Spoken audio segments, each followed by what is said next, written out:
Okay, good morning and salam sejahtera to everyone. I'm Dr. Lee from the Department of Nursing Science. Now, from maternal health, we move to oral health. Okay? Have you heard of slogans, healthy mouth, healthy lives?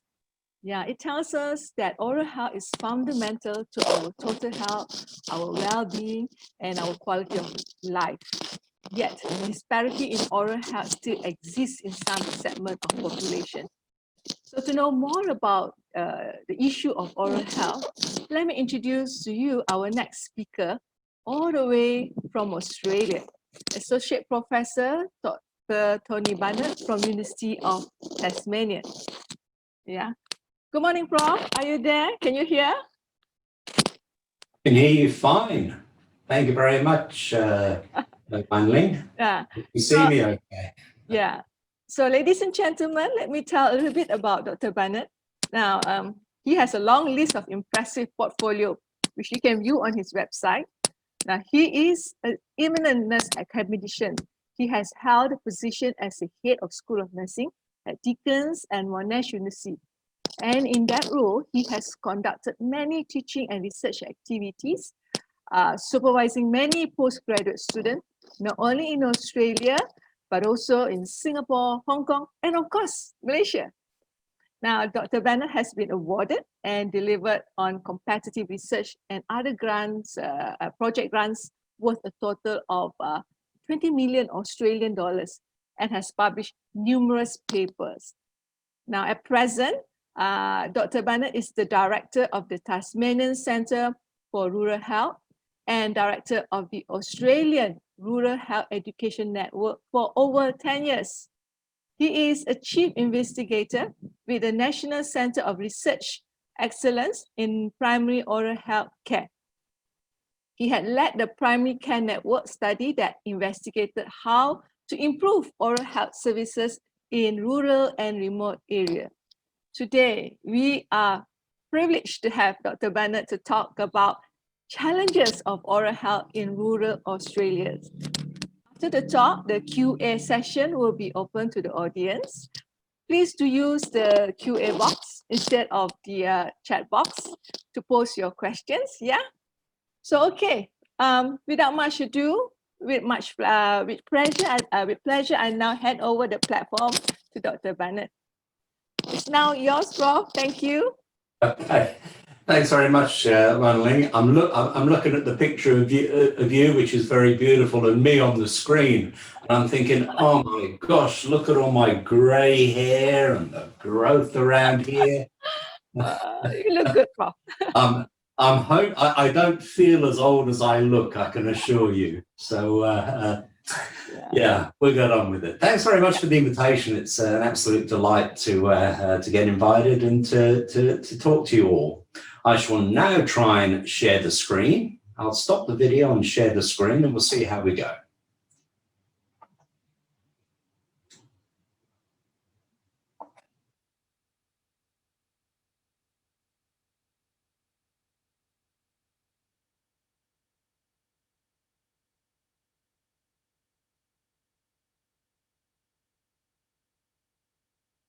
Okay, can you see that okay?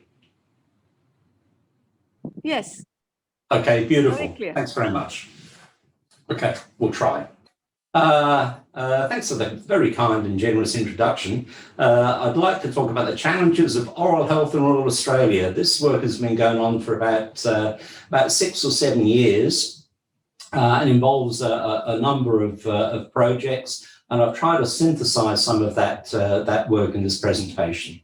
I've drawn on help from Preventable. Priya was a dentist at UM for a few years, so she's got good connections at UM. Jackie Stewart's a dentist from Queensland, and Vandana Bhagat's a dentist doing a PhD with us. Okay, talk a little bit about where I work, the Centre for Rural Health. Because we often talk about ill health and disease and all the rest of it, I'll just talk a little bit about Healthy Australia. Again, then the focus is on rural and remote health. Why do we have an interest in oral health? And then propose some possible solutions to poor oral health and ways to improve oral health, at least in rural or remote Australia. Okay, the Centre for Oral Health, we're one of 16 units across Australia. Australia is a large country. It has the population about the same size as Malaysia, so a lot of similarities there. Not quite as multicultural as Malaysia, but a fairly big country and reasonably populated. Most of the population lives on the seaboard, that is on the coastal fringes of the continent. So I'm in Tasmania and look after an academic research unit looking at rural health. Our unit's funded by the federal government Department of Health, and we try and do good things to improve rural health, certainly in Tasmania and across Australia. We do research around health workforce, how to train people to work in rural and remote practice, how to improve rural health services, and of course, how to improve Aboriginal and Torres Strait Islander health. There are Indigenous Australians.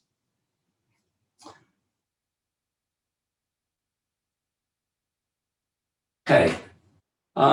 This is to reassure people that Australia is pretty healthy. This is a comparison table that looks at a number of indicators of health and compares Australia's health to OECD countries.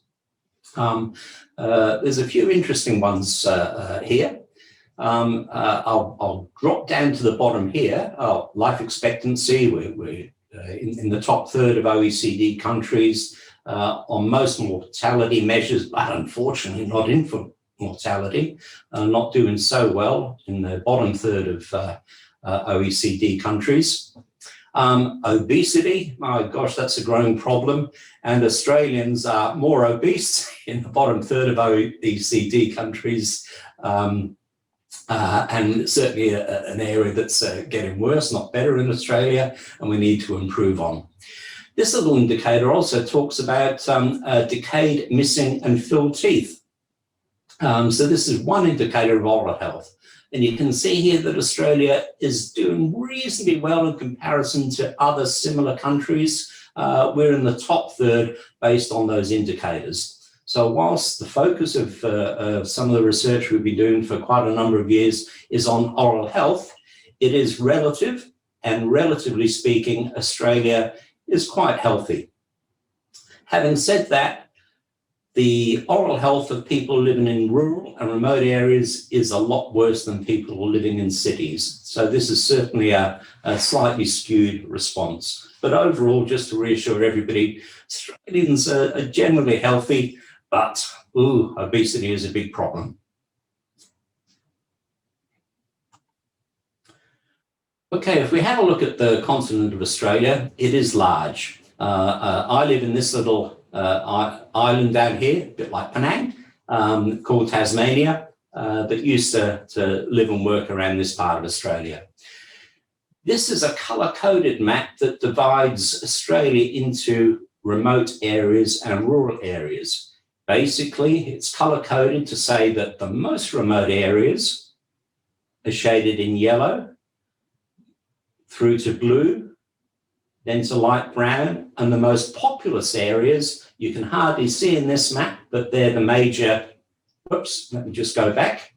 They're the major cities like Melbourne and Adelaide and Sydney and Brisbane and other places. So when we talk about rural health, we're talking about populations and communities that are living in areas where there's low population density and a fair old distance to travel to get to health services. So largely these brown areas, these blue areas, and these yellow areas. In my state of Tasmania, you can see that most of the state is brown and blue. Most of the state is classified as rural or remote.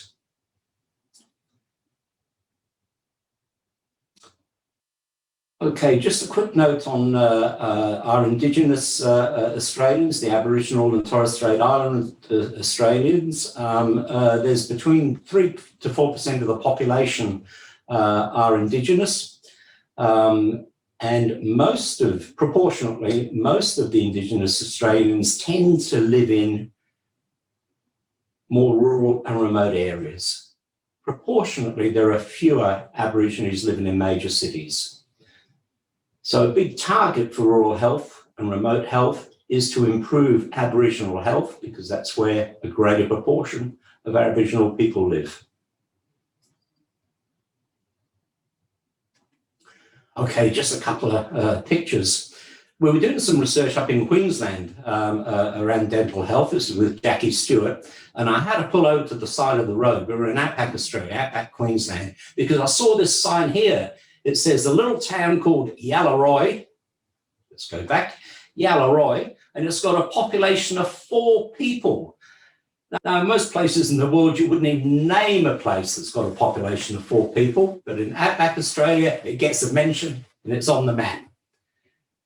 This is a little joke of a sign, just to indicate the vastness of the country and how difficult it can be to access healthcare services. Here we have the nearest town is only 13 kilometres away, but if you want healthcare, you've got to travel 300 kilometres. Again, that's the major issue, or one of the major issues in rural health. People have to travel a long way if they live in rural and remote areas to get to healthcare.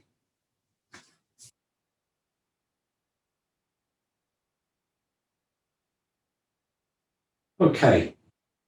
Health services, when they do get there in rural areas, they're generally smaller, so you don't have large hospitals like they're very small bed capacity. You may have, 10, 20 beds, and 80%, 90% of those beds are geriatric or aged care beds. The services do tend to provide a broad range of healthcare services, including community, domiciliary, and aged care. In most small rural towns, the GP is really important. Often a sole practitioner, or there'll be a small practice of general practitioners. Also, the community nursing, community health centres are critically important in small towns. In rural Australia, there's usually less infrastructure, and there's certainly a shortage of specialist medical nursing and other services in small towns. And proportionately, there are fewer healthcare professionals, that is per capita. If we look at some really broad brushstroke comparisons and look at people living in rural areas of Australia, again, that earlier map, the yellow, the blue and the brown, compared to people that live in large cities, metropolitan dwellers, people in rural and remote areas have higher mortality rates, don't live quite as long, they're more prone to road injuries and fatalities due to accidents, of course, because they're having to travel everywhere. They tend to have higher reported rates of some chronic conditions like hypertension, diabetes, obesity, though it's rather pandemic. They can have a higher prevalence of mental health problems, and unfortunately, male suicides are much higher in the country. Tends to be higher rates of alcohol abuse and smoking. And the one that I'm particularly interested in today is they have poorer oral health.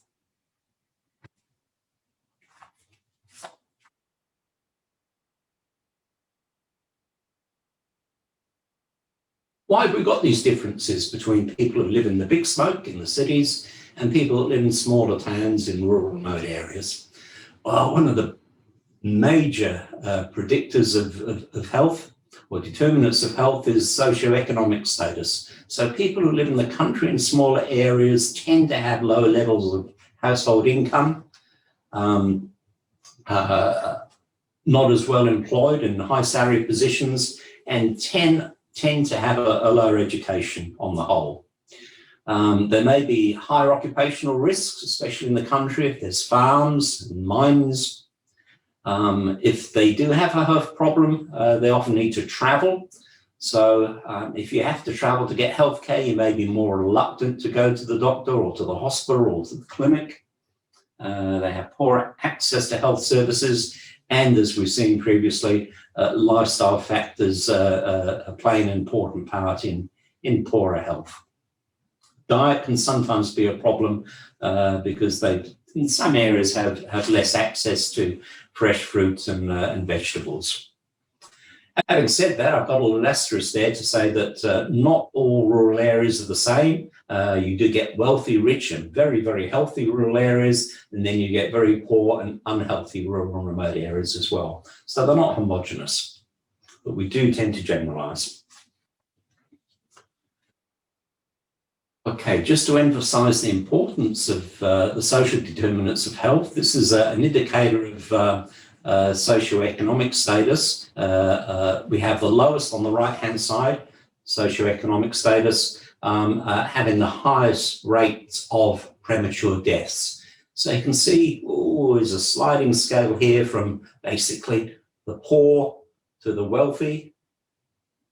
Low SES, poorer people tend to have premature deaths, at least within that range that we've reported here, compared to people who are a little more well off. Another indicator that we're really interested in is something called potentially preventable hospitalizations. Broadly speaking, this is where upstream measures, prevention, can stop you having to knock on the door of an ED to get admitted, to get treated. So we can see from this graph, if we look at hospitalizations per 1,000 population, there's fewer preventable hospitalizations for people living in major cities compared to people in very remote areas. So this suggests that services in terms of preventing disease may be more readily accessed in major cities than in rural and very remote areas. So preventable hospitalizations increase with remoteness. Okay, so that's a broad picture of rural health and remote health in Australia. Health is generally subject to serious threats, the more rural and remote, for people living in more rural and remote areas. Okay, why oral health? Well, again, if we look at rural and remote areas, people generally have a poorer oral health status. They have more decayed, missing, or filled teeth, and they have lower oral health related quality of life. High rates of untreated tooth decay and gum disease. Somebody living in outback Australia will probably go to a dentist if they've got pain, an abscess, toothache, these sorts of things, rather than for regular checkups. And if we have a look at that last one, 1 in 3 remote, 3 residents in remote areas has a tooth extracted each year compared to 1 in 10 from major cities. Now, tooth extraction is the last thing that dental nurses or dentists want to do. The modern philosophy of dentistry, as people are aware, is to save teeth, not remove them. So that's pretty extreme as an indicator. Some more.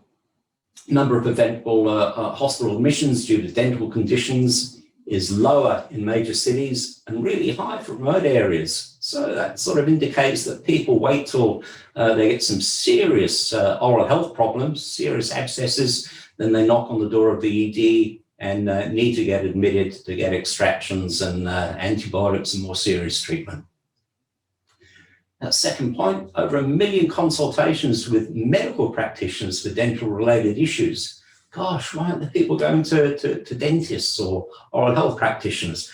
Well, they're not there. So they go and knock on the door of the GP and the health clinic. And of course, there's a greater impact on vulnerable groups in rural and remote areas, especially the elderly, largely because of low SES and poor access to services. These are some rather disturbing figures from my home state, Tasmania, and its preventable hospital admissions for the state over that period. This was some of the early data we used to argue for research into rural and remote oral health. But you can see for separations for potentially preventable hospitalizations in Tasmania, dental conditions was the top of the list. So if you want to stop people using hospital beds and resources for things that can be prevented, dental conditions are at the top of the list.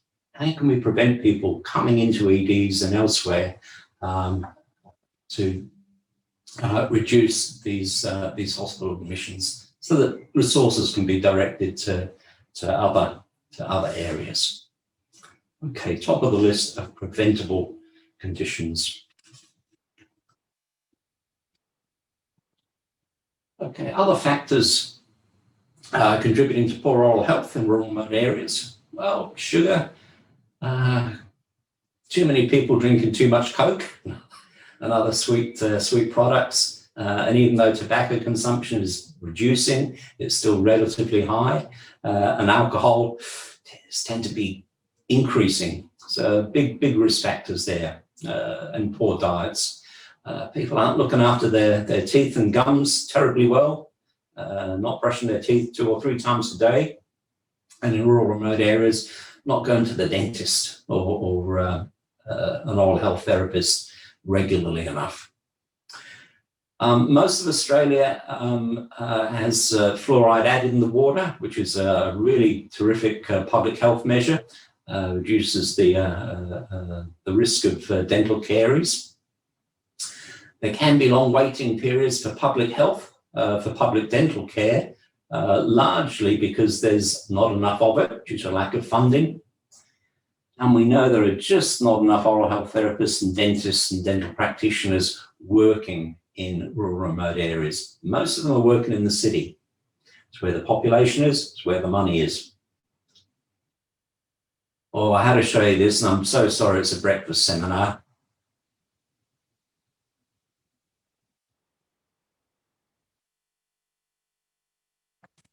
Okay, what are some of the answers that we've been playing with and we think have some likelihood of success in terms of improving oral and dental health in rural and remote areas?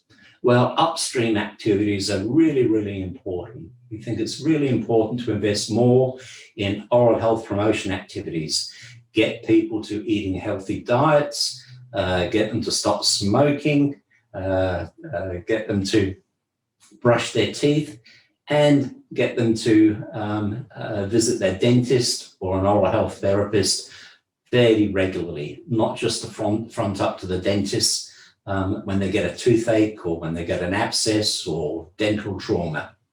So invest more in oral health promotion activities, really, really important.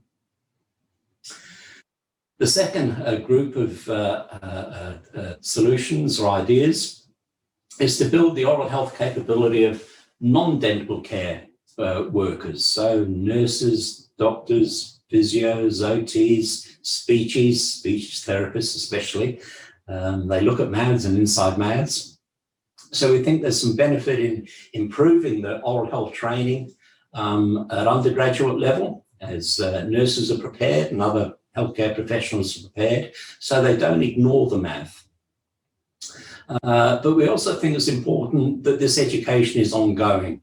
We conducted a number of studies in a few states across Australia, talking to lots of GPs, and it was clear they didn't know a lot about oral health care, but they did get patients presenting to them with oral health problems.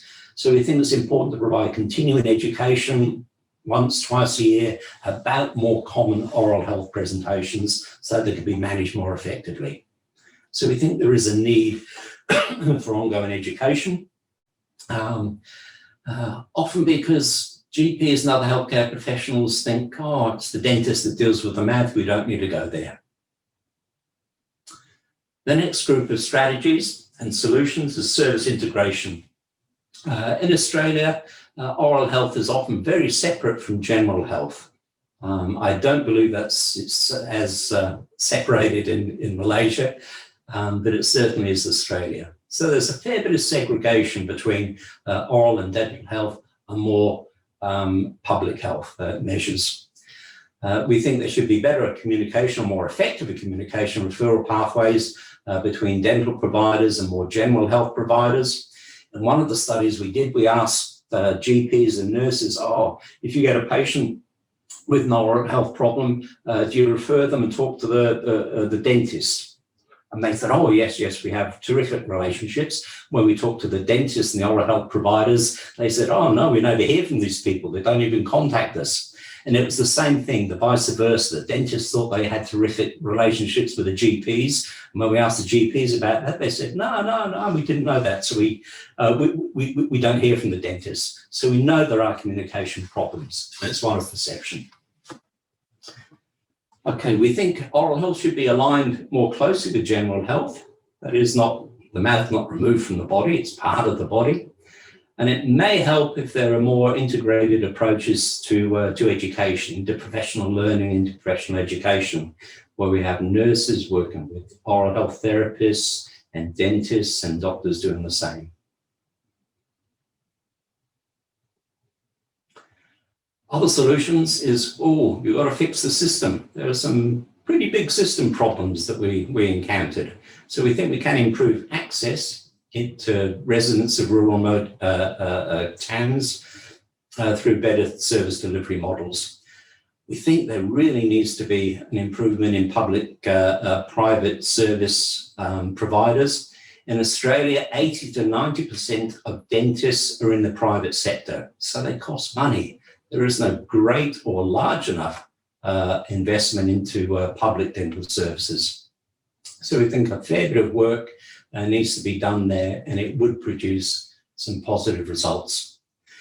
We think greater use could be mobile dental services and fly-in, fly-out services. A fair bit of work is happening there, but probably more can be done. We think that workforce solutions and changing the way we think about oral health to enable more workers to have the skills to deal with conditions of the mouth would be useful and helpful. In Australia, we have oral health therapists that do a terrific job. They're 3-year trained, university trained oral health people. We think more use could be made of technology. And I guess it's the one good thing to come out of COVID, that we are getting more practice and used to technology and telehealth. We played with the idea of intra-oral health cameras that seem to offer some potential for improving diagnosis and treatment of oral health conditions. And we should certainly target more vulnerable groups. We have a particular interest in older people, community dwelling, older adults, and those older adults in aged care. Okay, just to recap, need more investment in health promotion activities, regular hygiene, brush your teeth, fluoridation in water, that's a water tank there, good diets, regular checkups, and you'll end up with at least some happy kids. In terms of undergraduate teaching, it's important when people are doing an assessment not to ignore the mouth, to say it open wide and inspect the oral cavity. This was taken from a US study. I thought it was kind of neat. Have a he-not approach, not a hint approach. Look in the mouth. Mobile services, a terrific solution, or part of the solution to improving oral health in rural remote areas. On the left-hand side, that's a mobile dental service. And of course, on the right-hand side, you've got an aeroplane that you can put oral health therapists and dentists in. Okay, our end goal is to improve oral health-related quality of life. There's some half-decent smiles, but happy faces there. And remember, keep smiling.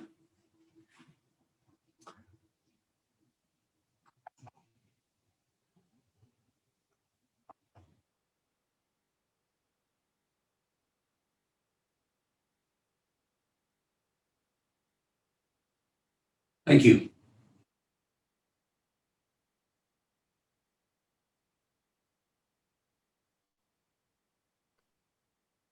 Thank you, Prof, for that informative sharing. Yeah. So They said good health begins with a healthy mouth. Yeah. So now we open up the session for Q&A. We have 53 participants, right? Let me see what are the questions at the chat, at the Q&A box. Oh, Wan Ling, can I just say hi to Mei Chan and Lee Yung and Surinder and Razna? I think they're there somewhere. I haven't looked at them. Hi, guys. Yeah. They miss you. Okay. Right. I think there's one question, Prof. I'm not sure. From UMMC, there's no name there. It would be good if you can introduce your name so I can address you. These questions from UMMC, it is asking, are dental services free or patient have to pay? And do you have school dental services provided for school children in rural areas? Great questions. There are free dental services, but the bulk of dentistry is in the private sector, so you have to pay. School dental services are basically free to children up until late teens. It can be a little sporadic. I know here in Tasmania they're very good. School dental nurses or oral health therapists take a van around to various schools, and children come in and they get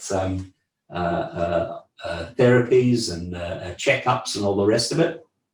In other parts of rural and remote areas, it doesn't happen. So it can be sporadic, and it depends on funding from governments, depending on the cost of the service, how far people have to travel and whatever. So it is a little sporadic, but generally for children, dental services are free. Not everything is free. The bulk of dentistry is through private. I pay every time I go and see the dentist, so most people do. And we probably need to do a lot more work at the other end of the lifespan for older people. Children, pretty well looked after in Australia, which is terrific. It's just the diet, the Coke and the sweet food, and not brushing the teeth that's the big problem. But in older age, services are difficult to get to. They can be free if you're on a pension or have a similar benefits card, but there's long waiting lists, and people often give up. They say, oh no, I can't be bothered, I'll lose my teeth, it's a normal part of life. When you can actually hang on to them and have a lovely smile and eat properly and have no pain and keep that through to a very old age. Good questions. Okay, Prof. There's one more question from Dr. Chi Chongqing. She is asking, what are the roles of public health nurse in promoting oral health in rural Australia? The public health nurse, what are the roles of public health nurse? Yeah, they're not as profiled as well as they could be. Public health nurses, community health nurses have a big role in general health, but a small role in oral health. So we have over here some really good work done in health education and promotion at a general level, that of course includes diet and exercise, which add to oral health. But then the oral health is segregated, is removed, and it's very sporadic, where you may have oral health therapists or oral health nurses providing some education. But it's at a much lower level than you'd really like to see to improve upstream measures to prevent poor oral health. So yeah, we've got this real separation between the mouth and the rest of the body that doesn't work as well as it should. They need to come together a lot more closely. Yeah, actually, we also have the separation. The oral health. We have a dental nurse, and also we have the medical general nurse. We have many similar situations here too. Okay, we move to the next question, Prof. This one from Hui Ming Ho. asking about, for the nursing home residents who are immobile, are there mobile dental services that can go to the home instead? This, I think Dr. Ko, geriatrician. Yes, Dr. Ko, geriatrician. Yeah, ideal solution, but generally speaking, no. We have some really good examples across Australia, but very few examples. Yes, it'd be great if you could have an oral health therapist or nurse visit residential aged care facilities and do regular checkups and therapies of residents, but it's not widespread at all. And it really is a terrific solution to some of these problems. And I'm not sure, well, I think I know why oral health can be poor in residential aged care facilities, as nurses and other workers are just too busy. I have a dental friend who says the problem is that bums don't bite, so nurses are looking after the body rather than the mouth, in that teeth bite, so they don't want to put their fingers there, but they happen to wipe bottoms. But yeah, if you could have a dental therapist, dental nurse visit aged care facilities regularly, or even be part of the staffing profile, that would be a terrific thing. But it only happens in small areas in Australia, not enough. I see. Okay.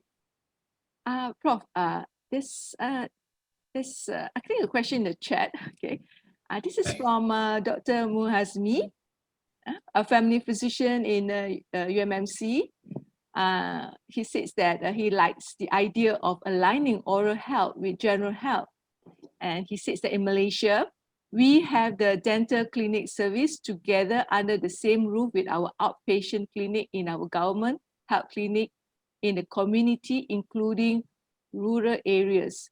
Well, he says that telehealth will be the way to go. Tanya, thanks very much for those comments. I fully agree. I think if you have clinics, if you can put the dental specialist or the dental worker in with the general medical worker, that makes for easier communication, better exchange and continuity of care. Yep.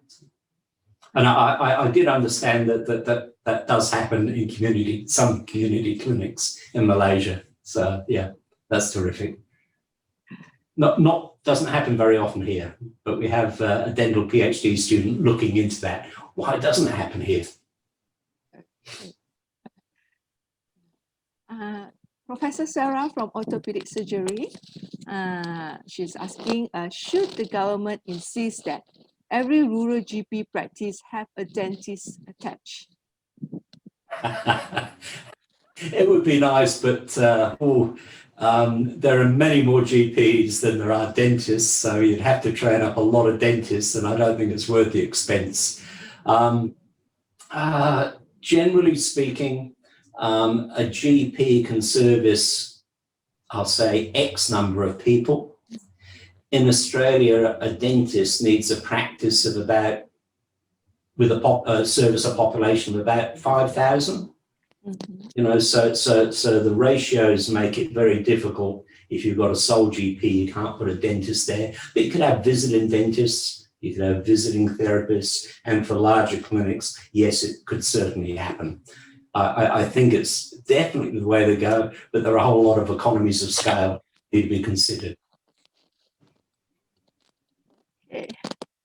Well, I think it's already 9 o'clock, so we are almost at the end of the sessions.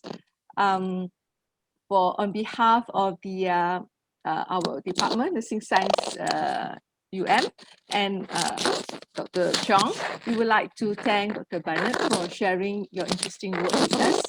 So we hope that we can forge more educations and research activities in coming future between and the University of Tasmania. Okay. And thank you to the audience. Thank you for joining us. Have a productive day ahead and see you in the next webinar.